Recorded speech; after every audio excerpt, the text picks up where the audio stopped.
Do me a favor. We're going to slow walk this a little bit. Harlem and your love for Harlem. That is a never-ending love. Can you talk a little bit about, you know, why it is still that endless love for you? Let me, you know, I want like everybody to know what Harlem is like. The Harlem that I'm the first generation of the Great Migration to come from the South.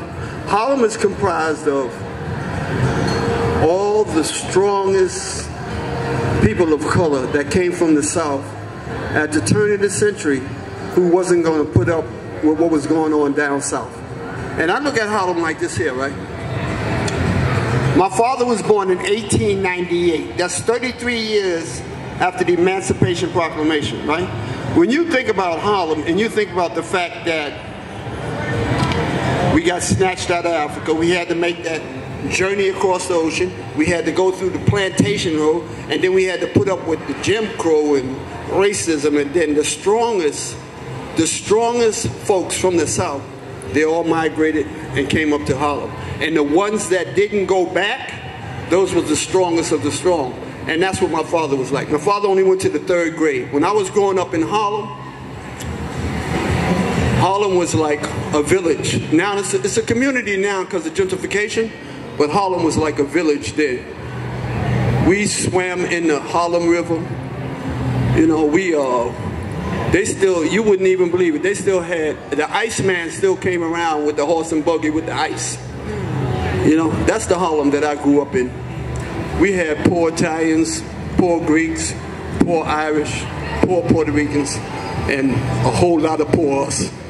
So that's the Harlem that I grew up in, and that's the Harlem that I fashioned my life behind. Going through all the musical generations, the cultural generations, my early experience in Harlem was like the Hallelujah Church. You know, my family came up for the South. My father's from Emporia, Virginia. Population when he left between 5,000 and 6,000. My mother's from Bishopville, South Carolina. Population when she left 5,000 or 6,000, and that's the same population statistics today. So we grew up in what we call a Hallelujah Church. It was a small church, 23 of us in the church, 19 of us was in the same family. You know, on top of that, we had a bishop and a deacon. So we went through all those. My mother was like a Garveyite, so we went through all those political things. Also, my father talked about the Irish. My father had to fight the Irish. I don't know if my first experience about learning about clothes was the zoot suit riots. You know, y'all heard of the Cotton Club, right? The Cotton Club used to be in Harlem, right? But my first experience, real experience in studying fashion is like during World War II, there was a shortage of cotton. And because there was a shortage of cotton, when they made the outfits, the government was running out of cotton. So you know how our zoot suits was, all that extra material stuff. So anybody got caught walking around Harlem in a zoot suit and you downtown, white folks would grab you and beat you up, and the police, you know, 80% of the police force back then was Irish. So they beat you up, beat you down, and you need to read up on that there about the zoot suits riots, you know? Yeah, and so that's what was going on. But and as a result, I'm gonna finish right there. As a result of the zoot suit riots, because everybody from around the country, from downtown, white folks from downtown used to come to Harlem to go to all the, you know, the cabarets and stuff where we couldn't even go in. But once the riots started, and they started beating up colored folks downtown, people in Harlem started rioting, right? And that's when the Cotton Club left Harlem and went downtown. So come on, I can talk all day, but I know we ain't got a lot of time. But no, we don't, but that's okay. I want to kind of stay there. So you were exposed to that at a very young age. Very young. Fast forward a little bit into when and what it was that made you understand that it could be a business that is now a global business. Yes. But what was that aha moment for you? Oh, you mean going into fashion? Well, fashion, and then understanding it from this could be a business. Like, it's one thing, it's folks out here who like style and nice clothes, but they're not trying to convert that into a business. what was it for you where you were like, okay, I'm on to something and I bring a value and a sense of marketplace and this is a business? I think the big moment coming from me, I had saw all the musical genres that produced culture for us that we could use as a platform, but I think the aha moment came from me when all that money started floating into Harlem as a result of the crack epidemic, and the gangsters was getting all that money. So my initial purpose was to sell to the gangsters because middle-class blacks wouldn't buy from me. But right on the cusp of all of that happened, a new musical genre was born, which was hip-hop. And when I saw the power that I can wield from the gangsters, and the hip-hop artists wanted to be like the gangsters, I knew from that moment on that I could do something really big with this. And so you talk a little bit about that transition into hip-hop. Like, what was it for you that allowed you to make those connections? Because, you know, I'm sure there are folks in here who are trying to establish a business and make connections. What was it for you that you realized? Because as a business owner, you can have a great product, but that you have something that's very gifted in your skills with connecting with folks. The important thing is I saw the different musical genres come along, and I paid close attention to our culture. When you look at our music, everything we do, because we came here as slaves, we have adopted to a culture that's contrary to where we come from. So our thing has always been to take the culture that we've been embedded in and make the best of that, you know? And so that's what I did with fashion. As fashion designers, we have an obligation to interpret culture. The ones of us that try to copy them and look like them, those are the ones that's least likely to last a long time. But those of us who can interpret the culture as it comes about, like what I did with rap and what we continue to do with music, when you interpret culture like that and you can translate that into fashion, then you're on the right path. So you hear his answer. So Dap is always a glass half full guy. I don't care, we could be talking about the worst of circumstances, but he's gonna give you a glass half full answer. So we know a couple years ago, Beyonce wears this jacket, right? And it went viral because folks knew that there was a genesis of that jacket that was from the visions and contributions that you have made over the years. So go to that moment and give me the journey as to how in that moment you may have felt a certain way, and I'm sure he's gonna say something glass half full. He was flattered that they did it again, you know, that's a dab. But then what was it that where you were kind of like, you know what, this is an opportunity, and what did that and how did that unfold? You know, that was I had to wake up to that opportunity because I didn't grow up during the social media age, and that was like a revelation, not from me, just for me, but from us. That's something that came from us. Like, I have magazines from like 2000 where I saw Tom Ford, Marc Jacobs, all them copying my stuff, but I didn't have a voice. I didn't have any voice at all. But then, as time changed and social media got powerful, and they wore that thing, and I discovered Black Twitter, I said, wow, I got a voice now. I got people who are gonna stand up for me. And Black Twitter went in, and I said, oh, I got a platform now, and everybody know now. So they got to do the right thing now. So the most important part about this here is like, when Gucci came, you know what I said.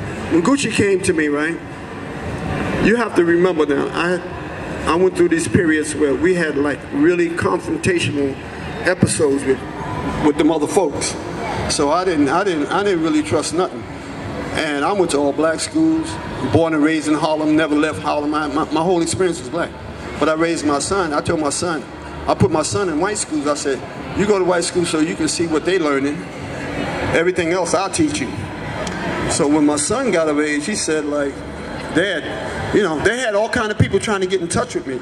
Stars and Beyonce's camp and Jay-Z, and everybody was trying to get up and say, man, Gucci want to make a deal. They want to make a deal.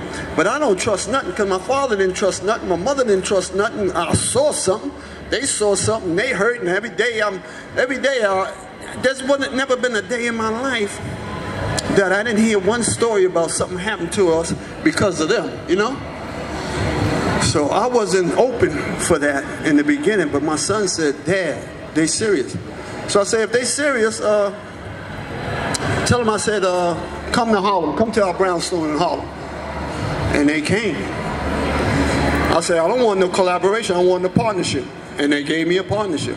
I said, if we're going to have a collection, I want people of color in the collection. And they put people of color in the collection.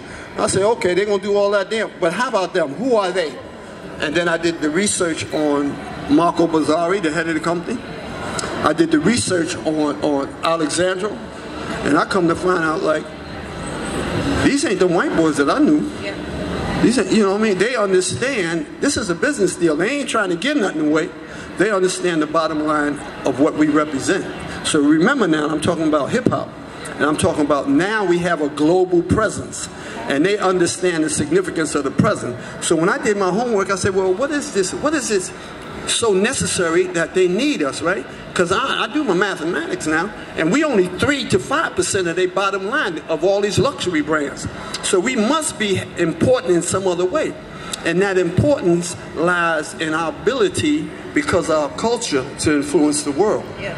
So goes us, so goes the world. They all want to boogie with us, you know? So I say, okay, that's what this is about. And now, I'm going to tell you what they said to me. Here's what they said. When everything hit the fan, they say, we know, they said, we know that the world knows who you are now. And they said, everybody has paid Dapper Dan homage, but nobody paid him. They say, now we're here to change that. And so I said, okay, let's change it.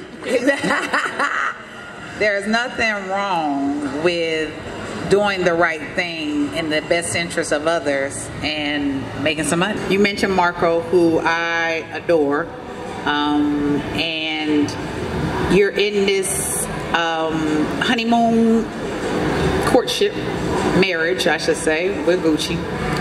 And fast forward to recently. Yes. And we know that there was a strong point of controversy around an item associated historically with our past and blackface. And this hits and goes viral. Yes. Walk us a little bit in the sense of, you have a black man who is known, regarded, beloved for a legacy in fashion, but beyond fashion, in the Harlem community and beyond, globally, by recognition. Mm-hmm. What happens in the sense of your responsibility to the company and your responsibility as a black man? Because you had a post that just still brings chills in the sense by way of response. Yes. Can you kind of walk through what your thought processes were and how you took matters into your own hand? Yes. Yes, Kimberly. So, when this whole episode appeared, first I got to start, and I had to tell them, I'm a black man before I'm a brand. And I'm not just a regular black man. When you read my book, you see, it don't bother me to start all over again. You know, I'm used to starting all over. I've been at the bottom. The bottom don't bother me. I came up in the bottom, so that don't bother me. So I can't be intimidated by cash. You know, you can't intimidate because I get my own cash. This is the first time in my life. I don't get no Social Security, none of that. My Social Security has been my ability to hustle. And that's where I come from. You know, I ain't never worried about nobody giving me nothing. So I know how to go back to the sidewalk and put a table out there and get me some money. Because I know what black folks like. So, number one. So let's start with there, the type of black folks I am. So when they did this, right, I'm used to these things. I'm used to the school boycotts where we had to get into the school. We boycott to get into school. We boycott to get on the bus and then we drive the bus. I'm used to boycotts all my life, so I know the nature of boycott. So I said, when this thing here happened, I said, well, hold up, man. I'm on the front line with my folks, right? So on this line, I got the people that I'm connected with that's never going to change, right? And then on the other side is them. That could change any day. I don't know what might happen, right? But I have to figure out, this happened, what is the best thing, the most positive thing that I can get out of all of this. All right, so what was my people calling for? A boycott. Oh yeah, I read about boycotts. I know a whole lot about boycotts, all right? Or cultural inclusivity, where we get in them rooms. So those are the choices. This is the choices that I had to look at. Do I say, let us into them rooms so we can spread out? That's how you show amends. You put some money in our community. You educate some people, let them come through your school so they can be designers. You fully get us involved in this. Or we just get mad and we walk away and we get zero. And did I say zero? I thought to myself, zero? We boycotting and we getting zero? I ain't never seen a boycott like that. Huh? Anybody know about a zero boycott? I never heard of one. So I said, I ain't going for the zero boycott. Okay, what y'all got to offer? I said, you know what I'm gonna do? Y'all come to Harlem, the CEO come to Harlem, y'all sit down and talk to us. Now you know my expertise is serving people and translating culture. So I said, you know what I'm gonna do? I'm gonna get the most intelligent black folks that I can find in the corporate world and in the cultural inclusivity world. And I went and got who else? Kim and a whole bunch of people who think like Kim and understand the dynamics of corporate world. Now we're talking, this is something I had to think about, man. When I thought about Malcolm, and I thought about Martin, and I thought about this thing with Gucci, I said Gucci is a multinational corporation. This is a global thing. You follow me? This is a global thing. This is not us here. They got black people and people of color all around the world. This is going to affect all of us. So I say, how should I respond to this, right? I say, what would Malcolm do? What would Martin do? And I remember Martin, when you speak against issues that's global, you can't think out of a small mind. So when Martin Luther King, who they called a coon, during my early years, I heard people call him a coon, but Martin Luther King said, hold up, the war in Vietnam, you got 50% of the black men on the front line on the war in Vietnam. Martin Luther King spoke against that. You know, he spoke against that. And they still call him a coon because they didn't understand what he's doing. Martin Luther King was speaking against something global. Next point, Malcolm. You know what took place with Malcolm. They was calling Malcolm a traitor. Y'all know him as a hero now, but you read the history, they called him a traitor. But what did Malcolm do? Malcolm, when he went to the East and he saw them white Muslims, he said, hold up, something is bigger than this. Malcolm said, something is bigger than this, man. So he came back, and when he came back, he said, I'm taking our issue to the UN. No civil rights, human rights. That's a global move. Do you understand what I'm saying? You understand the global dynamics where I'm leading at with this? This thing that's taking place between us and these luxury brands, this is global. You know, we ain't talking about these supermarket boycotts. You know what I mean? We ain't talking about nothing like that. We're talking about something global. What we do here affects people of color all over the world. You know? So if we get in them doors here and we make a difference here, we make a difference to every place in the world where people of color is at. And when you look at what we force like Kim and them, and what they call the changers, who's here to change all this stuff, they made it, this change, they say, you got to put money in Africa. You got to put money here. They're putting out cities. You got to put us in school. You got to spread this money all out. You know, go online and learn the changes. These people like came together. These experts came together and formulated something. So what my job to do is to translate to you guys so that you can make your own decision. You want zero, or you want to let Kim and them be your hero? That's what we're working with right now. So, that's a lot of pressure on Kim and them, right? You know what, and I will say this, for the work and the effort of the senior leadership at Gucci by their global CEO, who we mentioned, Marco, their North America, Susan, the Changemakers Council is one in which it is designed to bring accountability and ultimately measured outcomes. And so this is not the group that is here to pontificate about what could be done in theory. This is the group to help work with Gucci around actionable steps and how we make impact. And so I am honored to serve with DAP on the Changemakers Council. But there's a lot of work to be done. It's journey work. And I think that they understand as a corporation that trust should not be taken for granted. And so the rebuilding of that trust will take time.